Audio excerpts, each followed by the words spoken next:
Welcome to Data Forward, the podcast that keeps you ahead in the fast-evolving world of enterprise AI and data management. We bring you expert insights, actionable strategies, and the latest trends to help you stay on top. Ready to shape the future of data? Let's Data Forward. Welcome to another episode of Data Forward. My name is Rohit Choudhary. I'm the founder and CEO of Acceldata. With me today are two special guests, two of our co-founders, Ashwin Rajeev, who is the CTO, and Raghu Mitra, who is the VP of Engineering and the leader of the ADOC platform. They are here with me in the Campbell headquarters, and I am here today to talk about some of the engineering stuff. What are the cool things that are happening in the world of data, AI, and everything else that is so interesting to everyone. But before we get into that, a few basic questions for starting with Ashwin. What has been the biggest change in engineering in the last 10 years, according to you? I think if you look back 10 years, a lot of ways of working have essentially changed. I think the first 5 years were all about kind of modernizing the data stack or the application stack in general. A lot of applications essentially went on the cloud. It was a whole cloud transformation journey. And the last couple of years, we see the rise of AI. And when you put them together, you essentially see literally a 360-degree transformation in the way applications are built, are delivered, are hosted, and the amount of productivity that can be gained these days by using some of these technologies. That, for me, is the biggest change. What kind of consequences do these big transformational changes bring to engineering teams in particular? And if you can contextualize in terms of your own software delivery supply chain, how has that meant any different, or has that changed fundamentally from how it used to be? Is it accelerating, decelerating, getting more complex? Yes, I'll take a shot and then I'll let Raghu chime in. When I started my career, we started with extremely server-heavy monolithic applications, right? And the whole paradigm was that the people who deliver the software were not usually the one who deployed the software. You had a team somewhere, and just to get your application logs, you had to wait a week to put in a request, get it back. Application delivery was kind of slow in the sense we didn't have, when I started, Git was not the standard, repository system. We used to have SVN, before that CVS, Perforce. Yeah. And over the years, I've seen AWS getting released, DevOps getting mainstream, big data come and go, the whole, I wouldn't say cryptocurrency, but the blockchain wave, and now the AI wave. I look at it fundamentally as every innovation or every change which has happened in the last 2 decades, for me at least, as a step change in productivity. I am 10x more productive today than when I started my career. Some of it is by experience that you gain. Some of it is just the innovation in the tool chain, right? So whether it's DevOps, whether it's cloud, whether it's infrastructure as code, or even now AI, and now going forward agents, it is essentially making you more productive. So going forward, I feel that most delivery teams will become smaller rather than bigger. And you will see billion-dollar companies started by a team of, say, 20 people, because the productivity boost has been so amazing in the last few years. I agree with that. There was like a comment that somebody made that there's going to be $1 billion startup of one person in the future. Yeah. Absolutely, it's possible. Absolutely possible. Yeah, in terms of the, I agree to everything that Ashwin said. I'll add a slightly different angle to that. In terms of what changed in terms of productivity of the engineering workforce.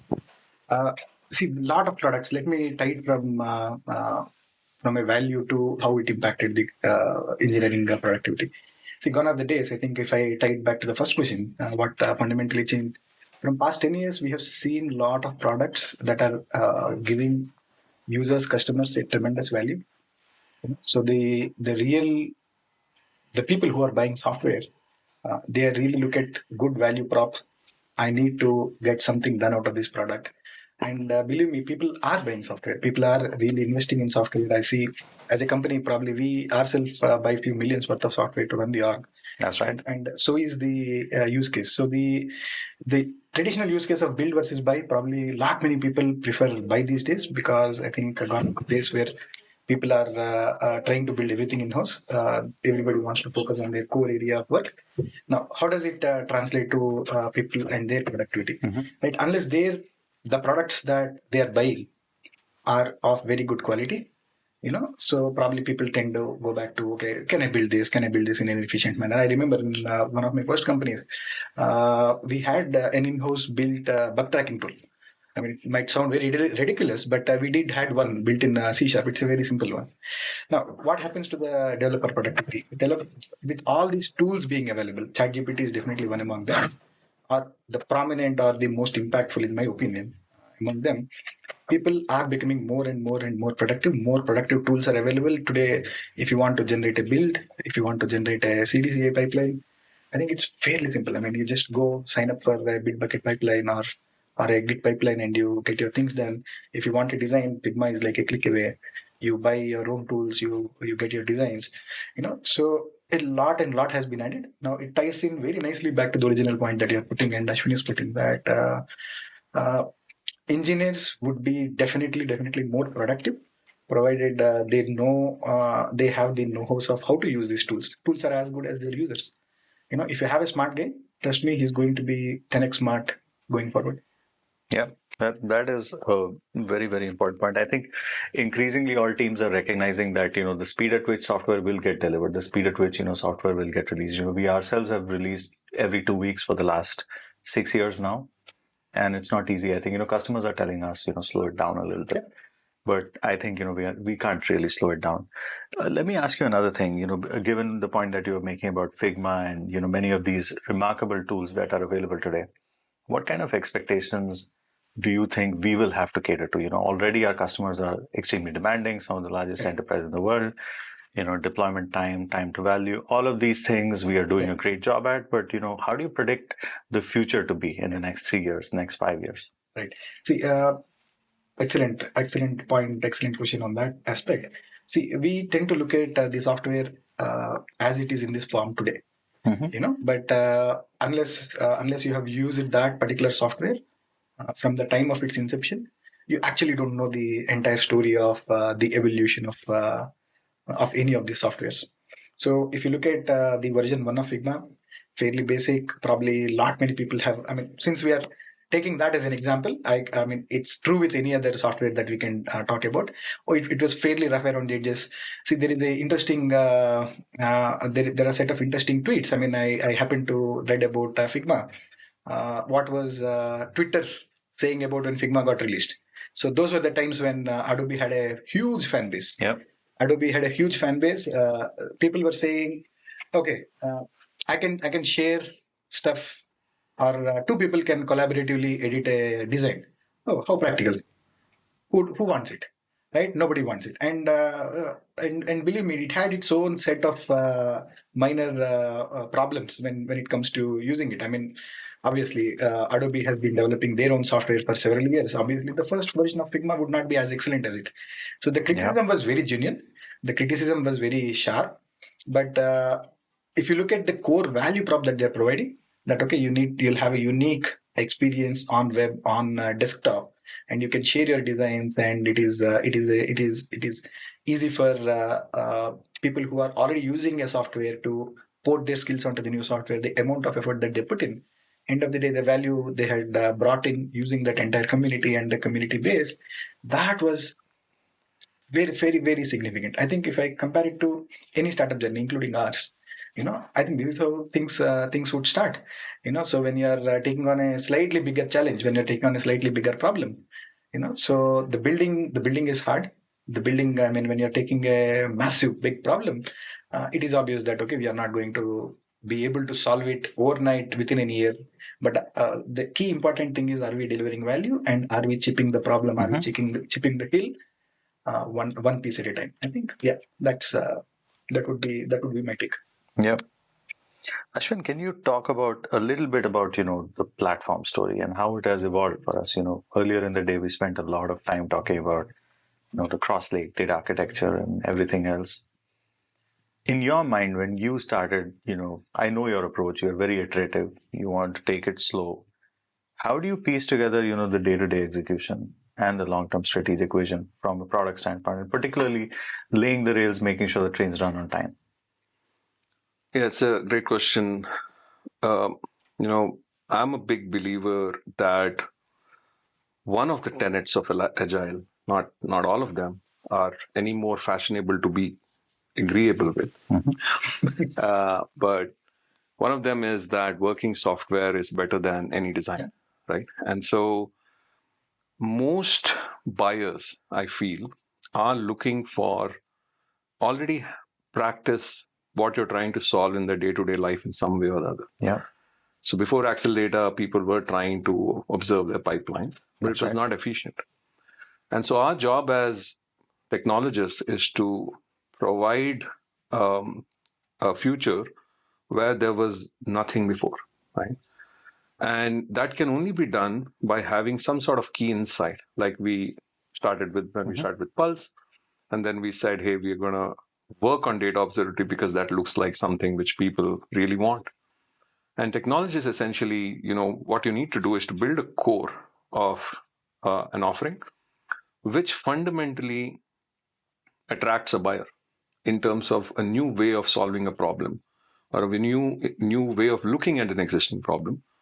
And then from then onwards, the adoption curve is usually very large. That's right. And so people will buy your software for your key insight. You can build a new firewall, a new cybersecurity company, but usually it starts with something small, something at the core of the pain which somebody's facing. And then to enable that in a larger context of either an enterprise or a group of people of a reasonable size, you need to kind of, buffer that solution continuously. Now, most of the times, any long-term product that you see which has been successful, the key insight is always that the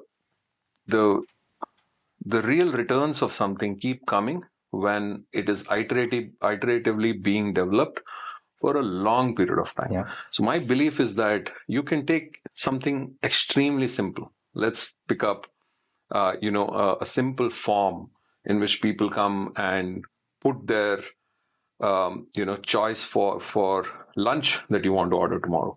Even something as simple as this, if there is a demand, can become something big if you keep investing 10% improvement week on week, month on month, year on year, because that compounding effect at the end of 5 years will make it the best food offering software on the planet. All right. And that's essentially my, philosophy of software delivery as well, that you need to identify where do you want to move the needle. There has to be innovation on what the customers are asking, the technical craftsmanship aspect of the software, and the people and process angle. And on all of three aspects, you have to continuously make progress, continuously improve. And in the end, when you look back after 3 years on all the work that you did, you would see a huge difference from where you started to where you ended up. I agree with that. I think, it is very hard to build the final version of any software on day 365. On day 730, it's very hard to get to that journey because I think fundamentally what has happened is that the amount of complexity that all companies, small or large, enterprise, mid-market, really doesn't matter. I think they're just drowning in the amount of complexity that exists. I agree.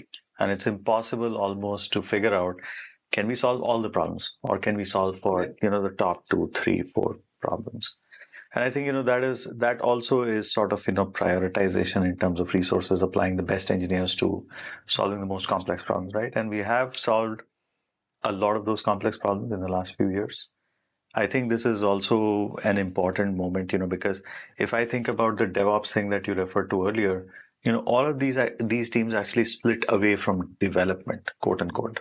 QE went out and DevOps went out and production operations and NOC. And guess what? A few years later, all of that is coming back to developers.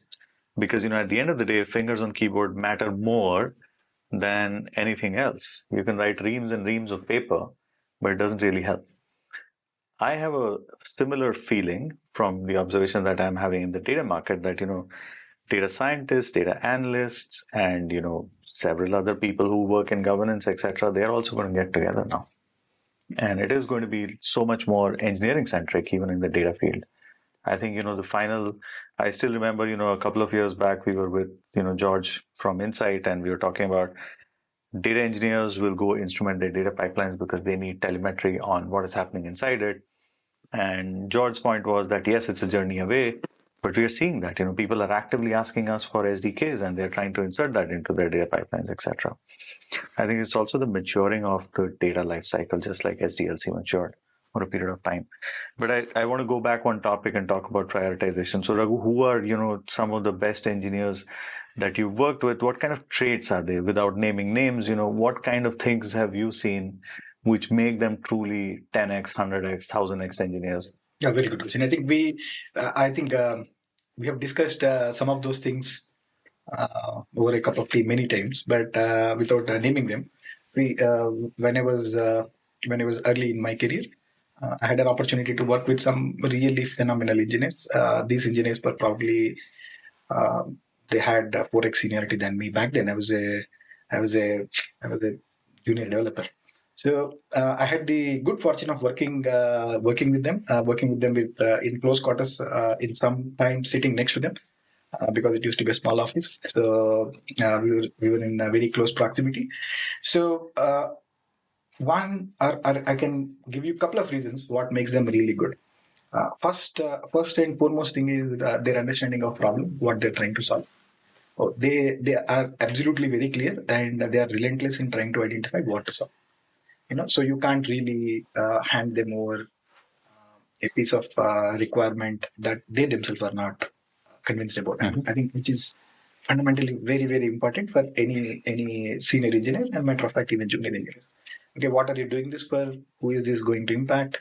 Will this be useful? Or don't paint a solution, paint the problem for me.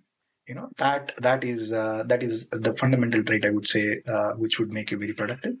And the second thing is fairly as simple as being really responsible for your job. So being really responsible about the timelines, about what you're trying to do. There is a software, there is a requirement, and there is not every time, but certain period of time there is an opportunity window. You need to present yourself in that opportunity window, especially in the case of enterprises.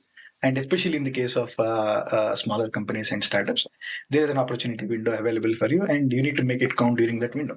It's not like you're not going to get one more window, but every window is equally valuable depending on the stage of the company. So be responsible about what you are delivering. And the third important thing is put a heavy value on your code. So this I can't emphasize enough. So I always tell the people who are working with me, tell them that, okay, hey, somebody who is looking at this code, a QA guy who is looking at this code, or QA guy who is verifying this code, should really be wowed by looking at it. The guy who refactors or who tries to work on the code next time should feel like, oh, this guy had given it a very good thought. So, and I can see when good engineers write code, when I read through the code, I can see that they have put in impeccable amount of thought into writing every function. I mean, be it the structure of the program, or be it the way they have handled the error cases and their edge cases in the code, I could absolutely make it find a difference that, okay, hey, probably this fellow wrote this code because I know this is how careful he is with it. So these are the three things. You can actually look at the calligraphy and say, where did it come from? Yep. I mean, it's in some sense like that. Handwriting. Good developers leave their signature. Yeah. So looking at their code, you can find that, okay, this is this guy's signature. Yeah, I agree. Ashwin has been referring to that for the last 5 years as craftsmanship. Yeah, exactly. That, this is why it is important. And, friend of mine, very close friend of ours, actually, he went to a very, very large cloud company, and he actually called me one day and he said, you know what, it's almost like here it is assumed that code doesn't matter. The rest of the things just take over. And the level is so high. Yeah. Sometimes. But it's actually the reverse for startups because, code is the only thing that matters. Right. because that's how you actually end up building value for your customers in the end. I want to shift gears a little bit, and Ashwin, let's talk about AI a little bit. I think there's going to be a combination of open source, closed source models. There's going to be large language models. There's going to be smaller, fine-tuned models, quantized for specific use cases. Where do you think, the data management LLMs are headed to, and what are your views on that? I feel that the technology itself is complex enough that it will get commoditized, right? Mm-hmm. And that is true for almost all fairly complex pieces of technologies. You can actually follow some of the most popular open source projects. Kubernetes, extremely complex system developed at a big company, then is almost now kind of a de facto, right? In many application delivery scenarios, databases, right? MySQL, PostgreSQL, ClickHouse, and something like that, Hadoop for that matter. And so I feel that any fairly complex piece of technology which is fundamental to be the core on which other things can be built usually gets commoditized. Yeah. And in that sense, people discussing one LLM over another LLM is similar to saying, will my startup be successful if I build on PostgreSQL or if I build on MySQL? The answer, it doesn't matter. So the value lies above the model. And at this point, I feel that the cost of actually delivering and the speed at which the model can answer and the accuracy of it will go through a curve where the current generation will be optimized till new insight is gained, and then there'll be another curve of growth.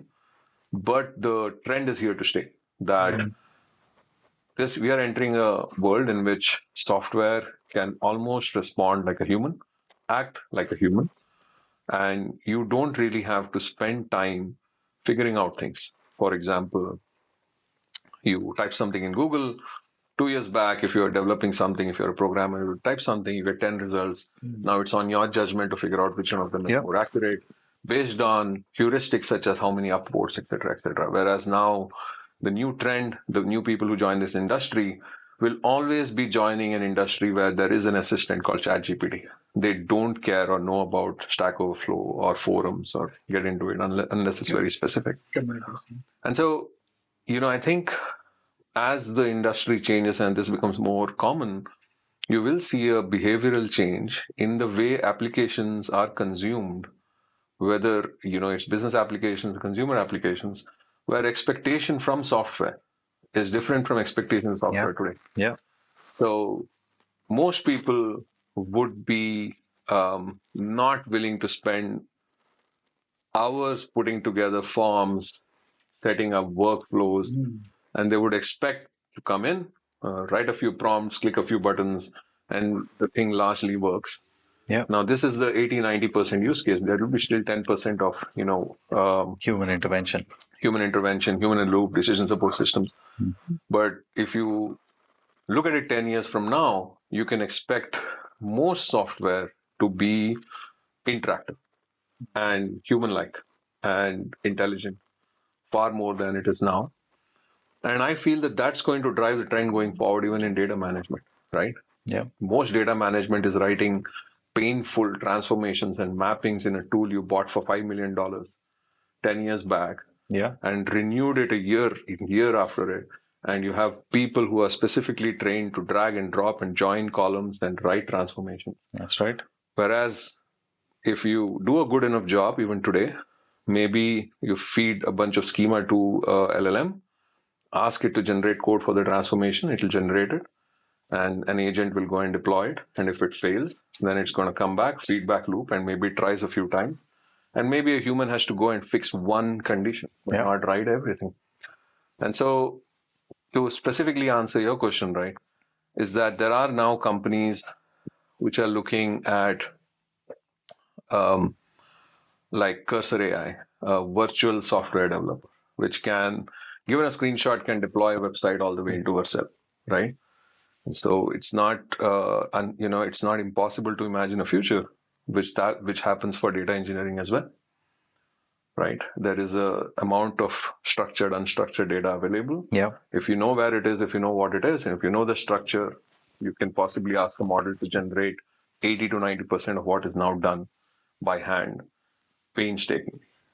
This was one of the things that I was discussing a couple of weeks back, that, there is unstructured data and then there are facts.